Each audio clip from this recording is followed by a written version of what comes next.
بسم الله الرحمن الرحيم. السلام عليكم، ازيكم؟ عاملين ايه؟ ان شاء الله يا رب تكونوا بخير. النهارده بقى فيديو جديد خالص، اول فيديو اطلع لكم كده لايف فيس تو فيس، من غير فلتر، من غير تغيير صوت، من غير تغيير صورة. كده اطلع لكم كده زي ما انا. ودي هتبقى سلسلة جديدة في القناة. اعرفكم الاول بالقناة، هي قناة ماهي والمورستان. هو أنا فتحتها تقريبا من سنة 2019، ولكن بدأت أنزل عليها فيديوهات من تقريبا شهر 6 أو 7 2020. وأنا ما كنتش قصدي على فكرة أنزل فيها أي فيديو، يعني هو الحكاية ببساطة أن أنا كنت لسه مش عارف المحتوى بالظبط هيبقى إيه. أنا فتحتها زي ما قلت لكم من سنة تقريبا، أكتر من سنة ونص، بس ما كنتش مركزة على محتوى معين هخليه ليها يعني. بعدين كنا ساعة الكورونا والحظر والقعدة كتير في البيت. طبعا أنا بطبيعة شغلي ما كنتش بقعد في البيت، ولكن كنت برضو عندنا نوعا ما، كان عندنا فراغ برضو. فكنت بصور فيديوهات كده زي التيك توك، حاجة كده فراغ يعني. كنا فيديوهات بنصورها في البيت أنا وولادي. في فيديو كنت مصوراه، هتلاقوه عندكم في القناة. كان أول فيديو أنا نزلته في القناة، كان اسمه أم فاروق الولية الحشرية النكدية.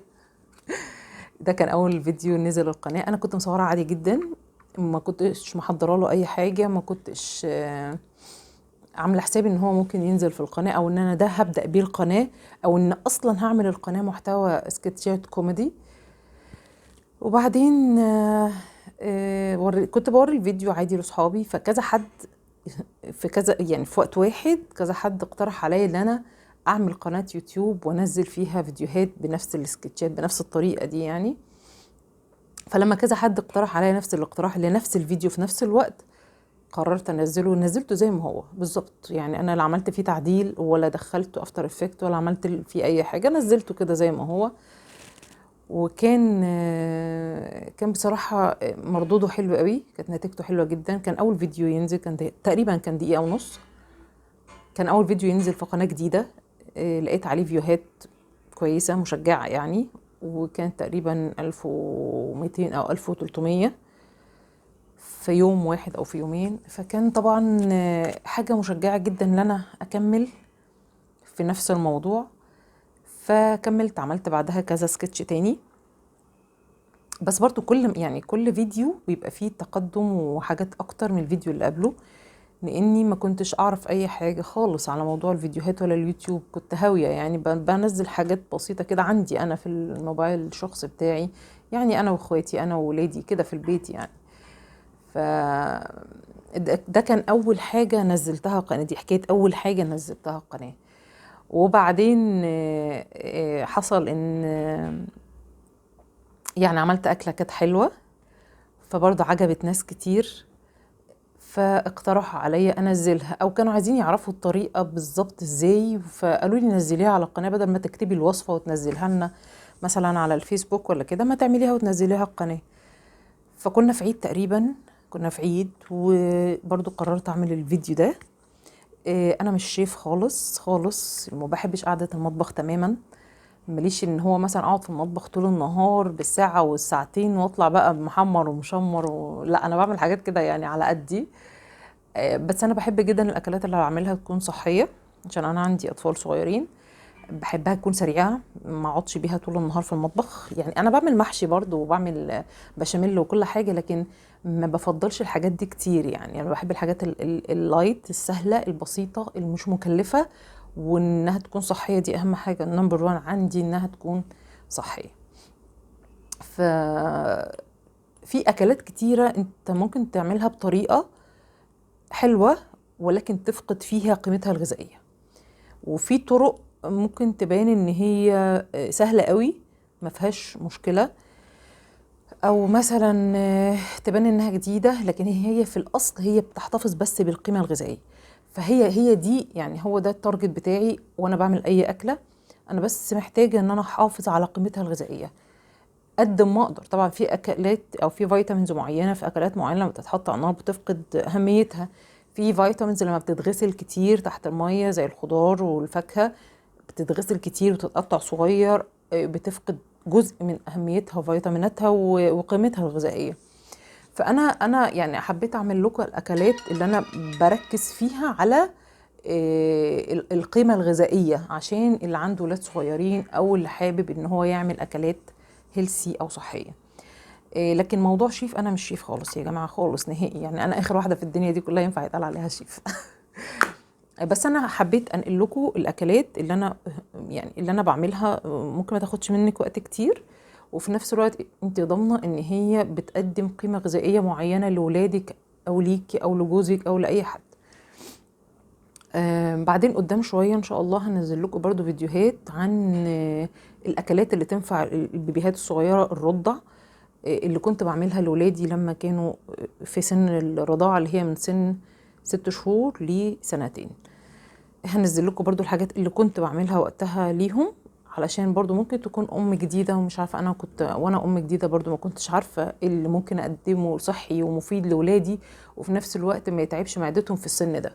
فدي كانت بالنسبه لي مأساة. دورت فيها كتير وسألت فيها كتير اخصائيين تغذيه لغايه ما وصلت للمنيو المعين اللي انا بقيت ماشيه عليه لولادي. فده انا هنقله لكم كخبره بس للناس الجديده اللي مش عارفاه. ده كان السلسلة التانية من، يعني أنا قررت بعد ما عملت كذا محتوى في القناة، فقررت أعملها زي نظام سلاسل، كل محتوى سلسلة. يعني السكتشات الكوميدي دي هتبقى سلسلة منفردة لوحدها، الطبخات أو الأكلات الصغننة دي برضو هتبقى يعني سلسلة كده لوحدها. وصراحة جات لي كومنتات بجد حلوة جدا جدا، والفيوهات كانت الحمد لله معقولة بالنسبة لقناة جديدة لسه فاتحة. وجالي تعليقات كتيرة جدا سواء على الفيسبوك أو على الانستجرام أو على القناة نفسها، في السكتشات أو في الطبخات، خلتني بجد عايزة أعمل لكم الفرع الثالث أو السلسلة الثالثة دي، اللي هي فيديوهات نسميها بقى دردشة، نسميها فضفضة، اللي هو هطلع أتكلم لايف معاكم في أي موضوع. ممكن يكون موضوع ترند مثلا وشغلني وشغلكم أكيد، أو موضوع مهم شغل بال ناس كتير، نحاول نتكلم فيه. ممكن تكون لي وجهة نظر غايبة عنك، وممكن تقول لكم انتوا كمان وجهات نظر غايبة عني، فنفيد بعض دايما ويبقى بينا كونكشن مباشر عن طريق الكومنتات. وكمان هسيب لكم اللينك بتاع صفحة الفيسبوك وصفحة الانستجرام عشان يحصل ما بيننا وما بيني وما بينكم تواصل، ونوصل لأحسن حاجة تنفعكم وتنفعني معاكم. أنا بجد ببقى مبسوطة جدا لما بعمل لكم فيديوهات أو لما بتكلم معاكم لايف. أنا حقيقة ما عملتش إلا لايف واحد بس على الفيسبوك، ولسه ما عملتش أي لايف هنا على القناة. لكن ان شاء الله هعمل لكم لايفات كتير وهطلع معاكم في السلسله دي. انا صح عايزه اخد رايكم، ويا ريت تكتبوا لي رايكم في الكومنتات، نسمي السلسله دي فضفضه ولا دردشه. رايكم يهمني جدا. هختار بناء على كلامكم على رايكم هختار اسم السلسله الجديده. يا رب تعجبكم زي ما هي بجد عجباني، ويا رب الكومنتات بتاعتكم عليها تبقى زي الكومنتات بتاعت السلسلتين التانيين. النهارده اول حلقه لينا في برنامج فضفضه او دردشه زي ما هتختاروه. حابه اتكلم عن موضوع هو في كل بيت مصري، هو مصري او من غير مصري، هو في كل بيت بشكل من الاشكال. يعني احنا هنتكلم عن الجواز على العموم كده، وبعدين في كل حلقه هنختار قسم معين او شق معين من موضوع الجواز نتكلم فيه. موضوع الجواز ده موضوع كبير جدا جدا، يعني بيبدأ من التربية أصلا اللي الواحد متربي عليها، ازاي يختار شريك حياته. هختاره عن طريق على أساس الفلوس إن هو يبقى غني، هختاره على أساس الوسامة إن هو يبقى أمور وحلو وحليوة كده وبنات بتجري وراه، ولا هختاره على أساس إن هو يكون عنده أخلاق ودين زي ما الرسول عليه الصلاة والسلام وصانا، ولا هختاره يبقى لزوز كده وفرفوش ويا بيبي ويا روحي ودباديب. الاختيار بتاع اختيار شريك الحياة أو شريكة الحياة ده أهم حاجة، أهم نقطة في الجواز، وبتتوقف عليها بعد كده حياة كاملة، يا حياة سعيدة يا حياة والعياذ بالله. فده كده نقطة من النقاط، نقطة اختيار أو ازاي اختيار شريك الحياة. في نقاط تانية كتيرة هنتكلم فيها، بس النهاردة أنا حابة أبدأ معاكم مش هنتكلم النهاردة في اختيار الشريك، دي هنفرد لها حلقة تانية. النهاردة أنا عايزة أتكلم عن موضوع، يعني أنا شايفة كذا نموذج قدامي يعني بصراحة استفزوني جدا عن مطالب الجواز. ليه يا جماعة مطالب الجواز دلوقتي يبقى مبالغ فيها بالشكل الرهيب اللي أنا شايفاه ده، سواء من أهل الزوج أو أهل الزوجة؟ يعني أنا شايفة دلوقتي المطالب بقت كتيرة جدا جدا جدا عن الحد المطلوب وعن الحد المسموح، فده بتترتب عليه نتائج تانية كتيرة، نتائج فردية بتضر الفرد ونتائج بتضر المجتمع. بعدين هنتكلم عن الموضوع ده النهاردة. نقوم بقى نعمل كوباية شاي كده أو كوباية نسكافيه حلوة، وأنا جاية بالنسكافيه بتاعي عموما، ونقعد نتكلم ونشوف هنوصل لإيه. هديكوا فاصل ترتاحوا مني شوية وارجع لكم تاني. رجعت لكم تاني. هنتكلم زي ما قلنا عن مطالب الجواز الكتيرة الأوفر. الناس يعني عندنا هنا في مصر، احنا نتكلم عن مصر، بلاش نتكلم على المجتمع الأوروبي أو المجتمع العربي عشان في اختلاف كتير جدا ما بيننا وما بينهم. خلينا نتكلم على المجتمع بتاعنا. المجتمع بتاعنا هنا في مصر خصوصا دلوقتي هتلاقي الناس حاجة من التلاتة، خصوصا أهل البنت، عشان هم اللي بيطلبوا، هم اللي بيبدأوا بالمطالب. كان زمان أهل الراجل أو أهل العريس هم اللي بيطلبوا. ليه؟ عشان كانوا بيدفعوا مهر، فكانوا بيدفعوا مهر لأبو العروسة ويطلبوا منه بقى طلبات قد كده، عشان هم دافعين فلوس، احنا دافعين لك الفلوس اللي انت هتجيب بيها، فبيطلبوا بقى طلبات كتيرة ويبقوا دافعين 100 جنيه مهر. اتفضل يا سيدي، ادي المهر اللي احنا اتفقنا عليه. واحنا بقى يا سيدي اجرنا شقه للحرايس وبنبيضها دلوقتي، يعني هتكون جاهزه بعد اسبوعين ان شاء الله. تقدروا بقى العفش اللي تشتروه وتبعتوه اول باول على الشقه دي ان شاء الله. ربنا يسهل. لا مؤاخذه. طيب الست بتقول عايزه اوضه النوم تكون من خشب الارض ويكون معاها 6 مراتب. 6 مراتب يفتح له كام ده؟ وبتقول الصالون يكون مذهب ومكون من كنبتين و2 فوتيه وكم كرسي ايه و6 كراسي. ايوه بس مش حضرتك شايف ان المذهب دلوقتي بطل، يعني بقى موضه قديمه؟ ولا قديمه ولا حاجه، دي اوامر الست.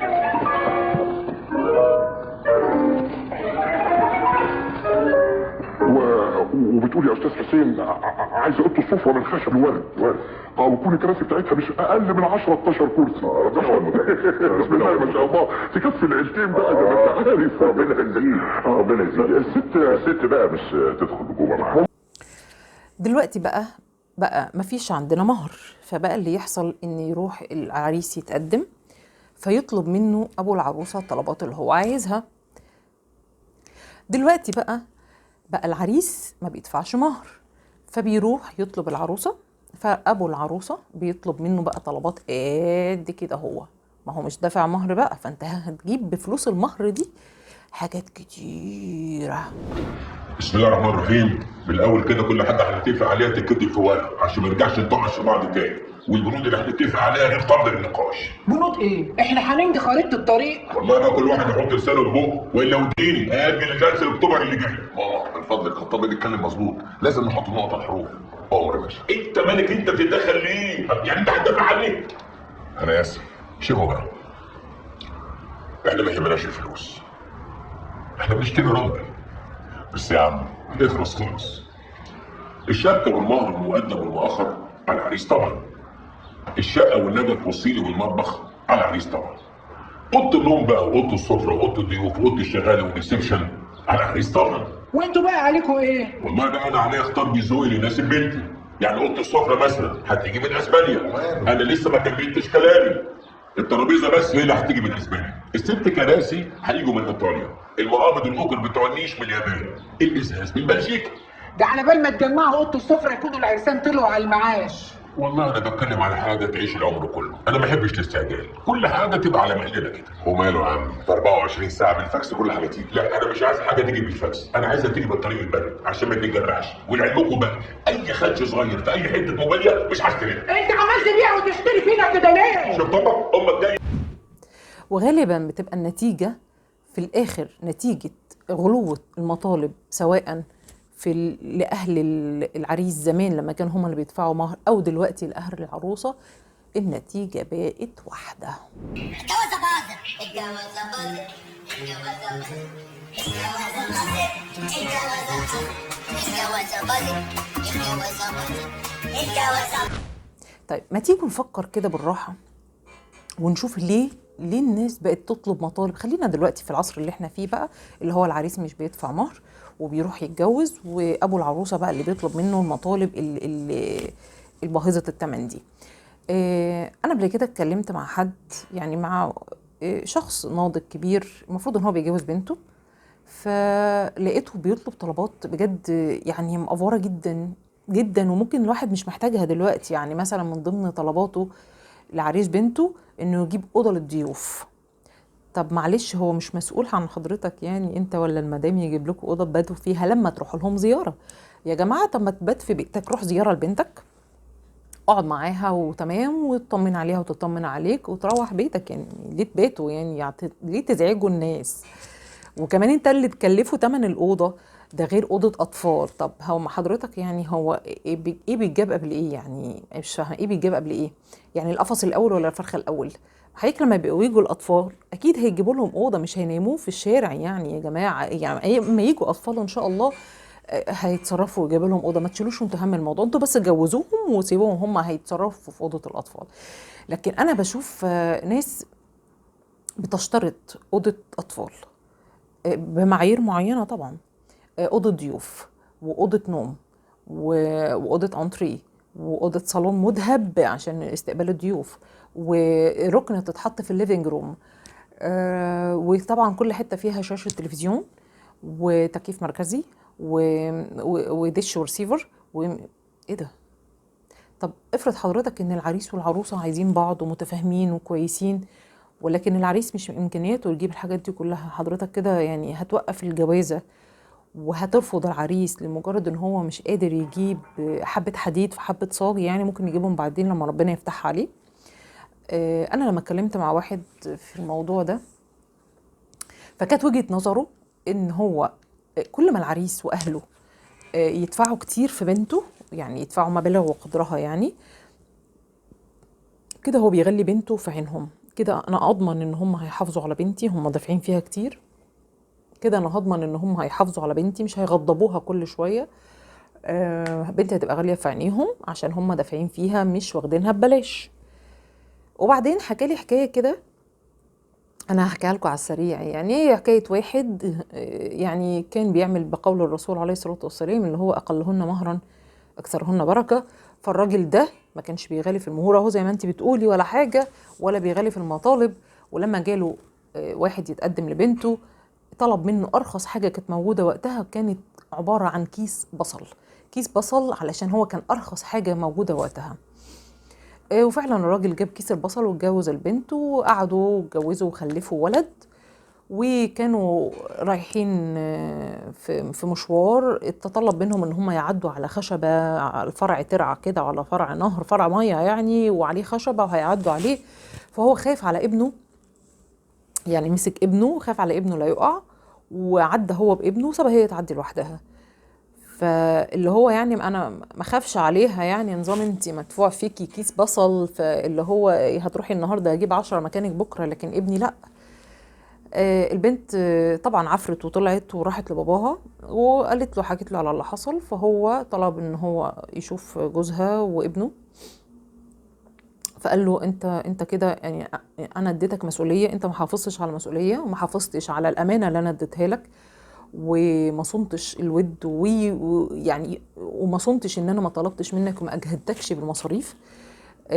فطلب منه ان هم ينفصلوا عن بعض، وفعلا انفصلوا. طبعا قال له انا هاخد بنتي وانت خد ابنك وما ترجعليش قبل سنه. حب الراجل ان هو يصلح غلطته ويحاول يتاسف، لانه طبعا مش هيقدر يراعي طفل عنده سنه او عنده كام شهر، مش هيقدر يراعيه. فحب ان هو يصلح الامور معاه، لكن باباها بصراحه حب يديله درس كويس، فطلب منه ان هو يستنى سنه، وخلال السنه دي يرجع له بعدها بكيس ذهب مهر جديد. الراجل حاول يتجوز جوازه تانية ارخص من كيس الذهب، لكن عشان سمعة الحماة دي كانت سمعته كويسة جدا، وسمعة بنته أهل بيته كانت كويسة جدا، فده خلى ناس كتير يخافوا ان يتجوزوا الراجل ده لبنتهم، لحسن يعمل معاها زي ما عمل مع بنت الراجل الطيب، زائد ان هم عارفين ان الراجل ده وتربيته وبنته كويسين، مش هتطلع منهم العيب، يبقى العيب كان فيك. فالناس خافوا ان هم يجوزوا بناتهم، فاضطر ان هو يحوش ويشتغل ويحوش كيس الذهب ده علشان يرجع ياخد مراته بعدها بسنة. بعدها بسنة حوش كيس الذهب وراح اداه لحماه واخد مراته وابنه ورجعوا بيتهم. لما حصل بعد كده موقف شبيه بده، هو شالها زي ما شال ابنه بالظبط. يعني لما حصل موقف برضو كده فيه هيعدوا حاجة او في حاجة ممكن تكون خطر عليها، وحافظ عليها زي ما حافظ على ابنه. فلما باباها سمع الموضوع، سمع الحادثة التانية اللي حصلت دي، قال لها احنا عملناه بأصلنا خان وعملناه بأصله صان. في الحقيقة في الموضوع ده يعني أنا ليا وجهة نظر إن هو لو كان واحد قليل الأصل أصلا، أنت دفعته كتير، أنت دفعته قليل، هو اوريدي طبعه فيه قلة أصل. يعني هو طبعه مش هيحافظ على بنتك ومش هيصونها، لأن هو طبعه كده. فسواء دفع فيها أو ما دفعش فيها، ممكن يدفع لك ملايين، يدفع لك فلوس اللي انت عايزها، ويكتب لها القايمه اللي هي عايزاها، ويكتب لها مؤخرا ان هو ضامن ان هو هيكرهها في عيشتها، لدرجه ان هي ممكن تدفع له فلوس فوق الفلوس اللي هو كاتبها اصلا، لمجرد انها تنفد بنفسها او تنفد بنفسها هي وولادها. مش شرط خالص ان اللي دفعه فلوس كتير هو اللي يحافظ لي على بنتي. بالعكس، هو ممكن يكون بيدفع عشان هو عارف ان هو وقت ما يعود ياخد فلوسه هيكرهها في عيشتها، وهيكرهك في عيشتك وعيشة بنتك، وهيخليك تدفع اللي وراك واللي قدامك بس عشان تنقذ بنتك. لكن لو الشخصية أصلا، لو احنا اخترنا بالمعايير اللي الرسول عليه الصلاة والسلام قال لنا عليها، واللي هي الخلق والدين في الرجالة، من جاءكم من ترضون خلقه ودينه فزوجوه.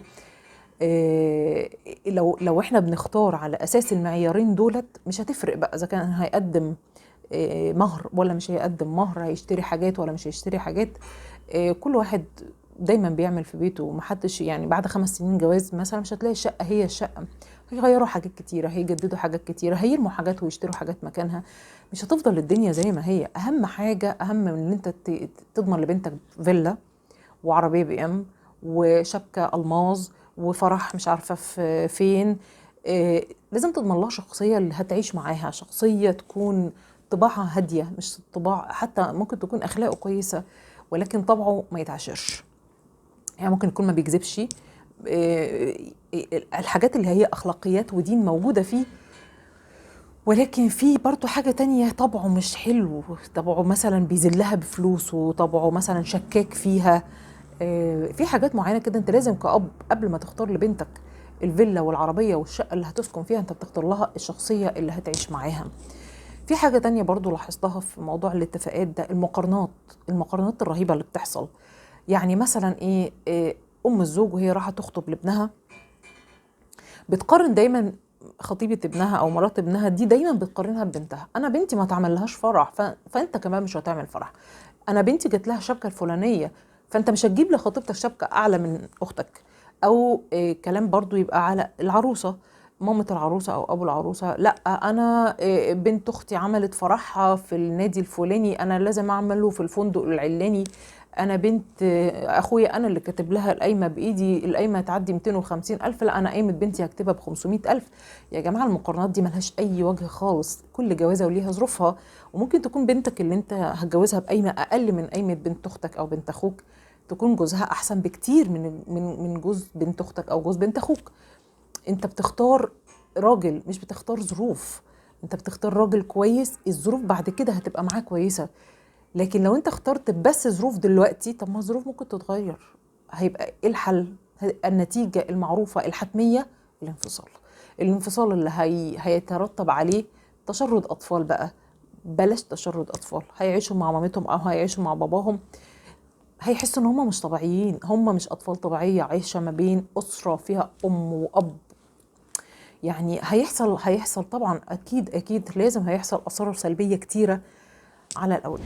طيب تعالوا بقى نتكلم على الاثار اللي هتترتب على زياده المطالب بالطريقه البشعه دي. ايه هي؟ اول حاجه، في شباب كتيره جدا بتعرض عن موضوع الجواز خالص.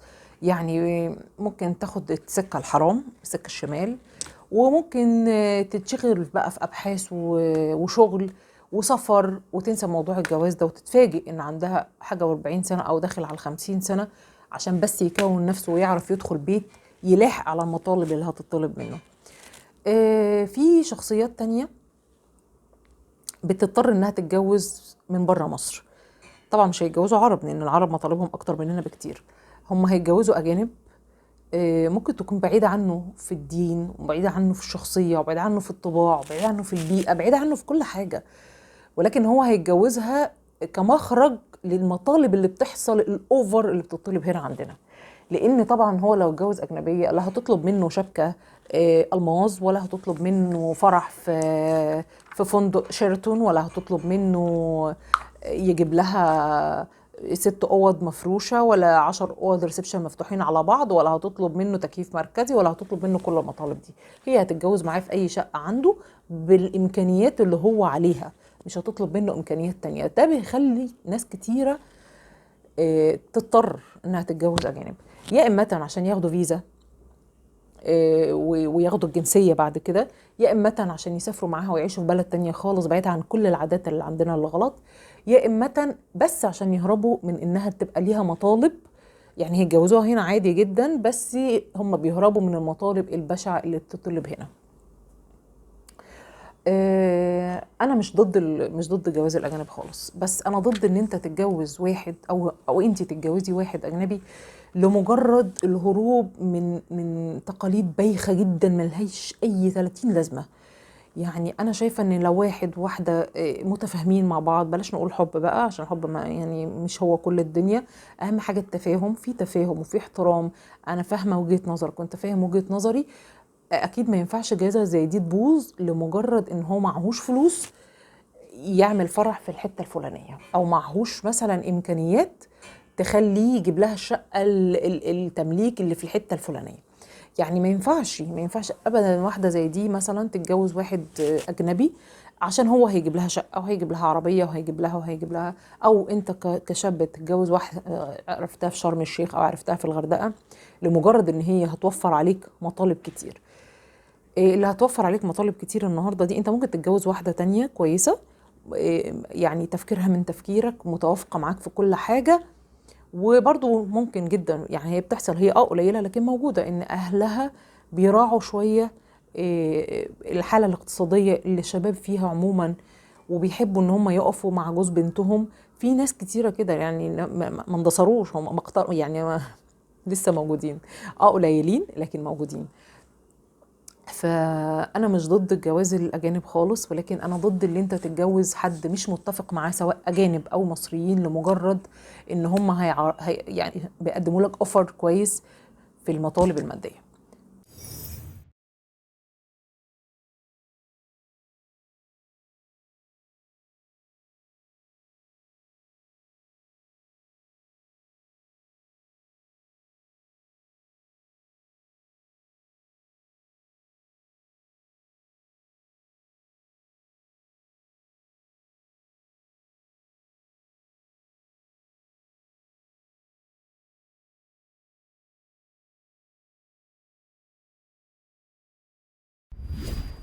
حاجة تانية بتحصل برضو في اليوم اللي بيروحوا فيه يتمموا المطالب دي أو يتكلموا في موضوع المطالب دي، حاجة برضو شائعة كده عندنا كمصريين، إن الراجل وهو رايح يتجوز أو رايح يتقدم لواحدة يعني بياخد مامته، خالته، عمته، جارته، بنت عمة مرات أبوه، وبنت عمة جوز أمه، بياخد ناس كتيرة جدا. والحقيقة ان العروسة بترد عليه برضو بعدد اكبر، بتجيب برضو جارتها وعمتها وصاحبتها وخالتها وبنت عمتها وبنت خالة امها وبنت عم ابوها وبتلاقي بقى العدد مهول. ابني طول ما انا جنبك ما تحملش هم ابدا. طب ايه رايك؟ مش هكلم الوالد والوالده واخواتي علشان يجوا معايا ونروح نخطبها؟ تكلم مين؟ إيه العيله يعني. ارجوك ارجوك كفايه. كفايه ما تتكلمش، كفايه. في ايه؟ ايه انا يستحيل اسمح لك ترتكب الغلطه الشنيعه دي، يستحيل. كفايه اللي حصل لده. مين ده؟ عزيز. عزيز مين؟ واحد صاحبي ما تعرفوش.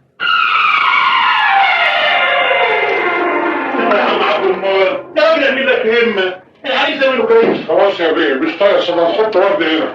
ادي الورد. جيتك كله تمام. اكيد هو يا منصور، افتح الباب بسرعه. بسرعه.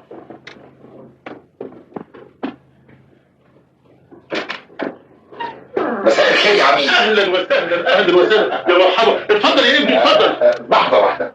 بابا محمد بيه حمزة. اهلا وسهلا. ماما حرام محمد بيه حمزة ما جاتش عشان مش موافق على الجوازة دي.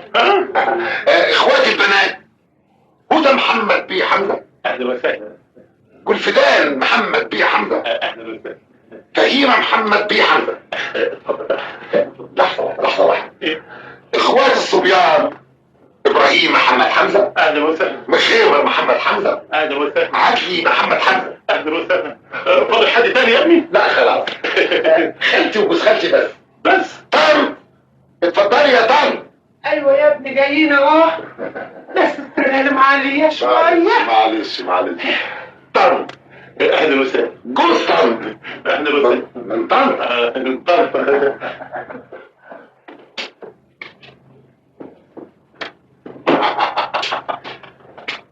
لا خلاص. اتفضل.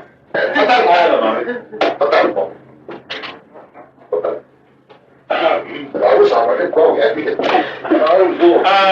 العروسه بنتي منى. ست والدتها.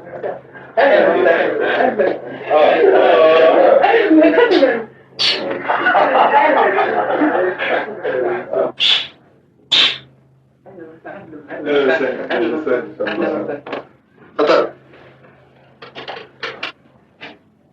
اختي ثانيه واولادها.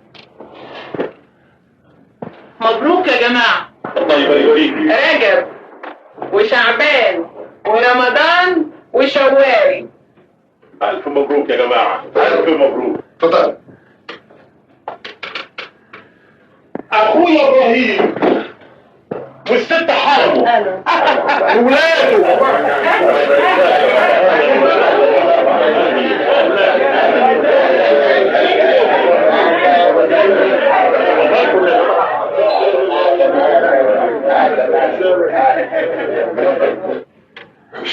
ايه دول؟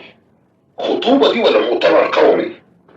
الشربات يا عبده. امال لو كانت شبكه ولا كانت دكتات كانوا عملوا ايه؟ شربات يا عبده. حاضر يا بيه. هنعطيهم ازاي؟ هنجيب لهم كوبايات منين دول؟ ولا يهمك.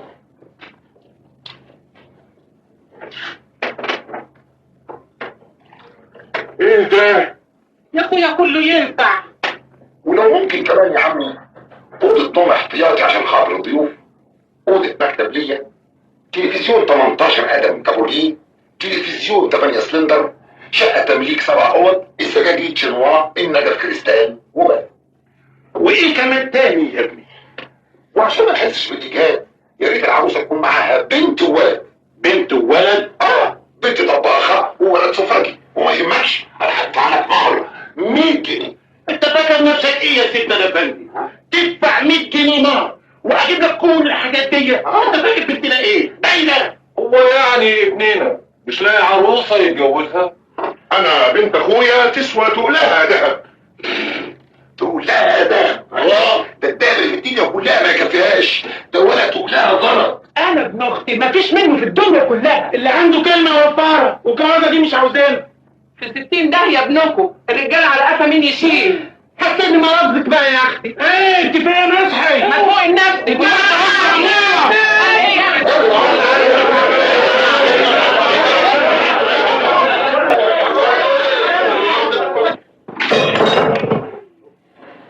ايه ده؟ مات الله يرحمه في عز شبابه، والمصيبه كنت عايز تغلط غلطته وتودي روحك في داهيه. انا يا عم مش عايز اموت. طب انا هعمل ايه دلوقتي؟ تروح انت لوحدك تقابل اهلها وتطلب ايدها، وبعد ما تتفقوا على كل حاجه تبقى تاخد اللي انت عايز تاخده وتروح تزورهم. والحقيقة ان في الجواز ما ينفعش ابدا يبقى في اطراف كتيره حاضره الموضوع، لان ممكن جدا الاب يبقى شايف ان الانسان ده كويس جدا وهيتفاهم مع بنتي وانا هساعده، لكن لما يبقاش في ناس كتيره موجوده من اهله هو يعني يتحرج ان هو يقول كده، او يتحرج ان هو يوافق على حاجات قليله عشان ما حدش يقول له انت كده رميت بنتك، انت كده هم مش عارفوا قيمه بنتك، انت كده رميتها بالسهل، انت كده تتهلهم ببلاش. فكل الكلام ده كله هيطلع من الناس اللي موجوده. يعني ممكن جدا الجوازه تبقى ما فيهاش اي مشكله وماشيه وعادي، والاب مقدر جدا ان بنته اختيارها صح، ومقدر جدا ان الراجل اللي قدامه ده عنده اخلاق وعنده دين، ولكن من كتر الضغط اللي حواليه هو مش قادر يعمل حاجة زي دي. فطب ليه احنا نحط نفسنا في حاجة زي دي ونخلي لا إله إلا الله تحضر الاتفاقات اللي ما بيننا؟ هما ممكن يحضروا في الفرح في الخطوبة إذا عملناها، لكن مفيش داعي أبدا من إن كل خطوة يبقى فيها لا إله إلا الله. خلاصة الموضوع يا جماعة ان مش الفلوس اللي هتدفع او مش المطالب الاوفر اللي بتطلب هي اللي هتضمن سعادة بنتي، او هي اللي هتضمن لها ان هي تبقى غالية في عين جوزها. احنا لو مشينا بكلام الرسول عليه الصلاة والسلام وتعليم ديننا هنعرف ان الراجل الرسول عليه الصلاة والسلام قال له فاصفر بذات الدين تربت يداك، وقال للبنت وهي بتختار من جاءكم من ترضونه دينه وخلقه. اذا احنا عندنا معايير لو اخترنا بيها صح هتمشي حياتنا كويسة. ودي مش معناها ان احنا مش هنختلف، لا، الاختلاف حاجة، الاختلاف الصحي اللي بيحصل ما بين اي اتنين لسه بيتعرفوا على بعض، لسه بيتطبعوا على بعض، غير الاختلاف في الاخلاق، في الدين، في العقيدة، في الطباع. ده حاجة وده حاجة تانية خالص. يعني مهما كان اختيارك او اختيارك صح، لازم هتختلفوا، ده طبيعي جدا. اي اتنين عايشين مع بعض في مكان واحد بيختلفوا. لو عشت مع صاحبتك في شقة واحدة هتختلفوا، لو عشتي مع مامتك اللي هي مخلفاكي وفهماكي زي ما فاهمة اكتر ما انت فاهمة نفسك، برضه هتختلفوا. اي اتنين ببيئتين مختلفتين ودماغين مختلفين لازم هيختلفوا. ولكن هنا بقى بيطلع الأصل، الدين، الأخلاق، حسن الطباع وحسن العشرة هيبانوا في الحاجات دي، هيبانوا في الاختلافات اللي بتطلع ما بيننا دي.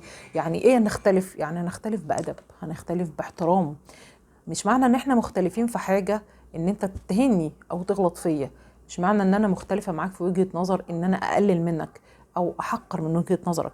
لا، الاختلاف وارد جدا، ولكن لازم نبقى عارفين ازاي نوظف الاختلاف ونطلع من الموقف اللي احنا مختلفين فيه ده بأقل خسائر. اقل خسائر يعني ما نقولش لبعض كلام جارح، ما نفكرش بعض بمواقف بتوجع، ما نمسكش السكاكين لبعض، لان الموقف هيخلص، كبير صغير هيخلص. اللي هيبقى موجود وممكن ما يروحش اثاره او تمتد لفتره طويله هو الكلام اللي بيتقال وقت الاختلاف، او الشخصيه اللي بتظهر عليك او عليكي وقت الاختلاف.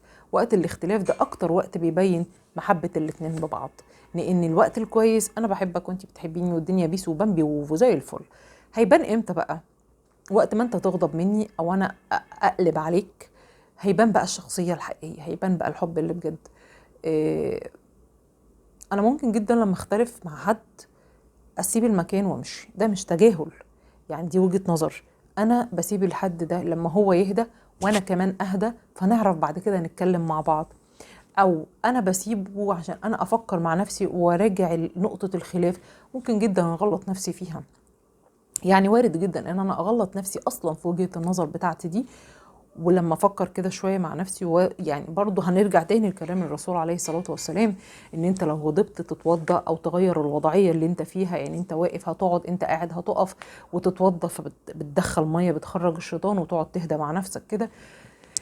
يعني اكتر من 70% هتلاقي نفسك اصلا غلطان. ده لو فكرت بحياديه من غير عند، من غير كبر ما يدخل في الموضوع. مش صح ابدا ان انا اجيب شخص ثالث احكمه بيني وبين الشخص شريك حياتي سواء الراجل او الست. مش صح، لان انا ممكن ابلع لجوزي وجوزي ممكن يبلع لي، لكن لو قدامنا حد اللي انا هبلع له ولا هو هيبلع لي. فما ينفعش يبقى فيه طرف ثالث الا اذا الموضوع كان كبير جدا لدرجه ان هو هيدخل في انفصال. ساعتها انا بجيب حكما من اهله وحكما من اهلها عشان يهدوا الدنيا وما يوصلش الموضوع لانفصال. لكن المشاكل العاديه والتافهه اللي بتحصل في كل بيت وكل ما بين اي اتنين ما ينفعش ابدا اسيب فيها البيت خالص، وما ينفعش ادخل طرف ثالث. انا ممكن يعني اسيب الدنيا، اقعد في اوضه تانية لحد ما اهدى وابدا افكر في وجهة نظري ووجهة نظر الشخص اللي قدامي. يعني كان عمرو خالد في برنامج التعايش تقريبا كان بيقولها يعني كلمة عجبتني جدا. بيقولك انت ممكن كده، يعني دي كده انت شايفها من عندك 7، او كده مثلا انت كده شايفها من عندك انت بوجهة نظرك انت شايفها 8، لكن انا من وجهة نظري انا وانا قاعدة كده هنا انا شايفاها 7. فانت صح وانا صح، فانا لازم اجي مكانك عشان اعرف ان وجهة نظرك صح وانت شايفها فعلا 8، وانت لازم تيجي مكاني عشان تشوفها زي ما انا شايفاها فتشوفها 7. لازم يبقى في حوار، لازم يبقى في نقاش بناء، مش جارح، مش بيوجع، مش اوجع واشتم واغلط واجيب مواقف من 60 سنة دلوقتي. لا، مش ده خالص. القصد ان انا اتناقش، يعني انا شايفة كذا كذا كذا، طب حاول انت تبص بوجهة نظري، او هو يقول لها لا انا شايف عشان انا اكبر منك، او انا عندي خبرة اكتر منك، او انا شفت الموضوع ده كتير فانا شايف اللي هيحصل فيه كذا كذا كذا كذا. ما ينفعش ساعتها يبقى العند والكبر ملك الموضوع، ما ينفعش هم اللي يبقوا مسيطرين على الموضوع. لازم ادي نفسي فوق. ممكن جدا لو سمعت كلام الطرف اللي قدامي انا اللي اكسب. كمان للرجاله، يعني معلش انت ما ينفعش ابدا ابدا تمشي كلامك رغم ان انت عارف ان كلامها هو اللي صح، بس انت عندك كبر وعند ان انت تقول ان كلام الست هو اللي صح. يعني ما ينفعش هعمل حاجة غلط وانا عارف ان في رأي تاني اصح، بس لمجرد ان الرأي ده كان رأي خطيبتي او كان رأي مراتي او كان رأي امي او كان رأي اختي، فانا مش هنفذه عشان ما تبقاش عارفة ان هي اللي نفذت رأيها. الست برضو احيانا كتيره بتقول رايها بطريقه مستفزه جدا، يعني بتخلي حتى اللي قدامها لو هيمشي برايها مش هيمشي برايها. لا، انت رايك غلط وانت ما بتسمعش الا كلام نفسك، وانت مش عايز تنفذ رايي مجرد ان هو رايي وانا رايي اصح من رايك طب ما هو طبيعي جدا حتى لو هو مقتنع برايك مش هنفذه لان الطريقه في عرض الراي مش حلوه. لكن انا بمنتهى البساطه بمنتهى الهدوء رايك كويس جدا وعجبني جدا، بس انا شايفه ان في الوقت ده او في الموقف الفلاني ده لو عملنا كذا كذا كذا ممكن يكون احسن، وبرضو القرار قرارك، بس صدقيني صدقيني صدقيني صدقيني وقتها هيفكر مليون مره قبل ما ياخد القرار، وغالبا القرار اللي هيتاخد هيبقى رايك انت من غير ما يحس ان انت فرض عليه رايك، او يحس ان انت جيتي على رجولته، او يحس ان انت بتنفذي رايك وخلاص. يعني هو يحس في الاخر ان هو ده رايه هو، مع ان هو في الاول كان رايك انت. نطلع من الموضوع ده كله بايه بقى؟ نطلع من الموضوع ده كله ان ربنا سبحانه وتعالى لما وصف الجواز او وصف الحياه المفروض السليمه الصحيه الزوجيه، وصفها بكلمتين: موده ورحمه. موده ورحمه، موده ما بين الطرفين، ورحمه ان انا لا فيها اهانه ولا فيها وجع ولا فيها ضرب ولا فيها تحقير من شأن الطرف التاني، ولا فيها غصبانية للطرف التاني في أي حاجة، ولا فيها لوي دراع، وما فيها مودة ورحمة. لو الطرفين اتمسكوا بالموضوع ده بان انا بيني وبينك مودة ورحمة حتى في وقت الخلاف، انا هفتكر المواقف الكويسة اللي كانت ما بيننا، انا هختلف معاك ولكن برحمة، مش بعدوانية، مش بفجور في الخصام. لو افتكرنا كل الحاجات دي صدقوني لحظات الاختلاف هتعدي كده سهلة وسريعة وبسيطة وبسرعة، ومش هتسيب أي آثار لبعد كده. حاجة تانية كمان لحياة صحية وسليمة، لازم لازم لازم دايما نفضي أي شحنة جوانا. يعني ممكن مثلا الطرف اللي قدامي يعمل حاجة تضايقني، فأنا عشان الطرف اللي قدامي بحبه جدا مش هبين له إن أنا متضايقة، بس أنا من جوايا متضايقة. طيب المفروض الطرف التاني يعرف منين ان اللي هو الاكشن اللي عمله ده ضايقني؟ المفروض يعرف منين يعني؟ ما هو مش كاهن ولا دجال عشان يعرف لوحده، ولا بقى هنرجع لنظام البنات اللي هي الدلوعه الفرفوشه زياده عن اللزوم بقى، اللي هو لا ما فيش، انت لازم تعرف لوحدك. طب هيعرف لوحده ازاي؟ ما انت لازم تفهميه. طيب دلوقتي انا في حاجه ضايقتني، حاجه من الاتنين: يا هتفضل جوايا وانا بسحب من رصيد البني ادم اللي قدامي ده عشان اعديها وابدا اكمل معاك عادي من غير ما ابين لك ان انا متضايقه، هي هتسحب من رصيدك كتير، وهتيجي بعد فتره معينه هو طبعا مش فاهم ان الحركه دي ضايقت، فهيعملها تاني وتالت ورابع، وممكن يعملها بتقدم اكتر كمان وتطور طبيعي بقى للحاجه الساقعه، لغايه ما تيجي عند وقت معين يحصل لحظه الانفجار اللي هي مش متقبله منه اي حاجه وهو مش فاهم هو عمل ايه، او العكس، او العلاقه بالعكس. طب ما تيجوا نفضي الموضوع موقف بموقف، يعني اتقالت حاجه دلوقتي ضايقت، بص انت عملت حاجه دلوقتي ضايقتني كذا كذا كذا كذا كذا. والله ممكن هو يعتذر ان هو وصلتني بالمنظر ده، او يعتذر انه ما كانش يعرف انها تضايقني، او يبين لي وجهة نظره فانا اشوفها من وجهة نظره هو ان هي حاجة ما توجعش او ما تجرحش او ما تضايقش، فبالتالي انا مش هبقى متضايقه، لا هسحب من رصيده ولا هحط عليها كومات بعد كده جايه. الموضوع ده لو عملناه في اي علاقه، يعني علاقه الصحبه بصاحبتها او الاخت باختها او الاخ باخوه او الصاحب بصاحبه او الزوج بزوجته، دايما هي بتعمل ريفرش، دايما بتشيل كل الطبقات اللي اتراكمت، بتشيل الاسباب اللي ضايقت اللي وجعت اللي سحبت من الرصيد، وبتبدا على نظافه من الاول تاني. الناس اللي فيها طرف بيحب طرف اكتر من التاني ودايما بيدي، الطرف اللي قدامك هو مش شايف ان انت كده بتدي، هو شايف ان ده امر طبيعي. انت لازم العلاقات الصحيه السليمه يبقى فيها الاتنين بيدوا وبياخدوا. لو طرف فضل يدي على طول هيجي له وقت هو خلاص ما عندوش حاجه تانية يديها، كان مستني من الطرف اللي قدام ان هو يدي وما خدش منه حاجه. الطرف التاني بقى مش فاهم، انا خدت منك اللي انت بتدي على طول، فهتيجي برضو لحظة الانفجار. فيا جماعة العلاقة الصحية السليمة لازم من الاول يبقى ليها رولز، ليها قواعد، ليها خطوط حمراء ما ينفعش تعديها. وفي يعني لازم يكون في كونسبت الاعتذار. انا اسف، انا غلطت، انا اسف، دي مش هتقلل من حد خالص. يعني كلمة أنا آسف للراجل أو للست أنا شايفة إنها ما بتقللش من حد. أنا غلطت في حاجة ما فيش أي مشكلة إن أنا أعتذر، أنا غلطت حتى يعني أنا في وجهة نظري مش غلطانة، ولكن وجهة نظر دي وصلتك بطريقة تانية خالص، أنت استقبلتها بطريقة تانية خالص جرحتك. ايه المشكله لما اعتذر ان انا وصلتها لك غلط؟ يعني ايه المشكله ان انا اعتذر ان انا ما اخترتش طريقه اوصل لك بيها اللي جوايا صح؟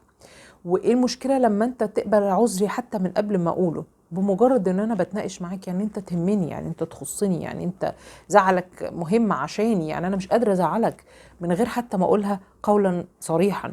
ولو اتقالت قولا صريحا برضو ده تضايق في ايه؟ يا جماعة العلاقات مش علاقات، مش لازم الست تبقى واخداها بندية، أنا زيك في كل حاجة، هعمل، هتضرب هضرب، هكسر، ولا لازم الراجل يبقى واخدها إن أنا بتعامل مع واحدة تانية لو جريد، واحدة أقل مني، أنا لازم اللي أسبقك، أنا لازم اللي أبقى صح، أنا لازم اللي أبقى أقوى، أنا لازم.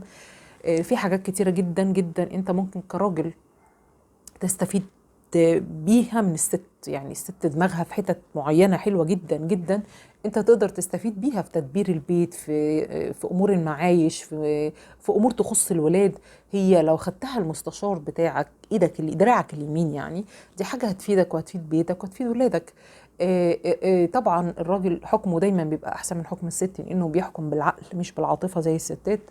عشان كده كمان انت ممكن تستفيدي منه في اراء كتيره تخص شغلك، تخص حياتك، تخصك انت شخصيا، علاقاتك مع الناس التانية.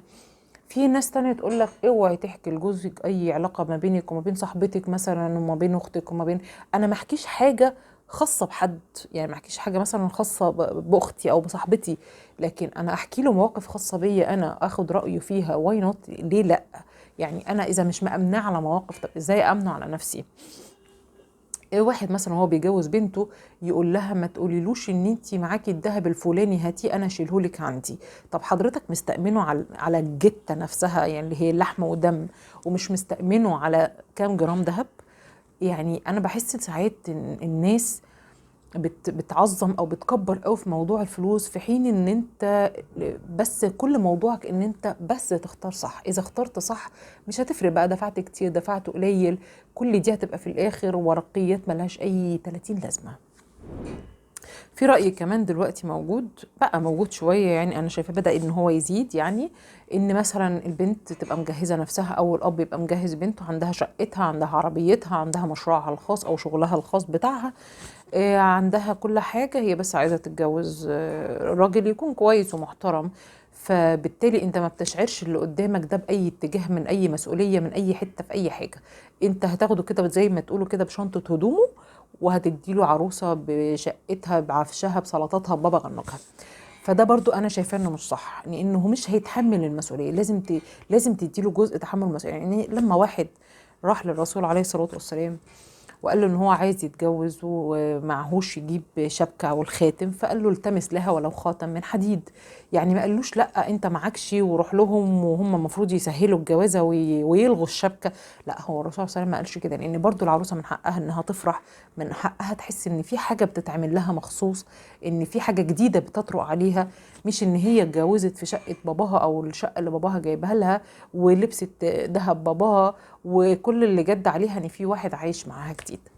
يعني لا ده صح، يعني اللي انا اوفر كل حاجة ده مش صح، واللي انا اطلب حاجات اوفر مبالغ فيها ده مش صح، وان انا اللي هو بقى العادي بتاعنا في مصر هنا ان هو يروح العريس يطلب العروسة فيتفقوا انت عليك كذا وانا عليا كذا، بس لازم كل طرف يبقى حاسس ان هو كده اللي مستفيد وانا خليت الطرف التاني يجيب اكتر مني. لا، ده هو هيشيل الخشب كله وهيشيل الاجهزة كلها، انا كفاية عليا قوي النيش وحاجة اوضة النوم ومش عارفة ايه. طب ايه معلش، هي حاجة النيش هو انا لازم اجيب مثلا 60 طقم كاسات و600 طقم حلل؟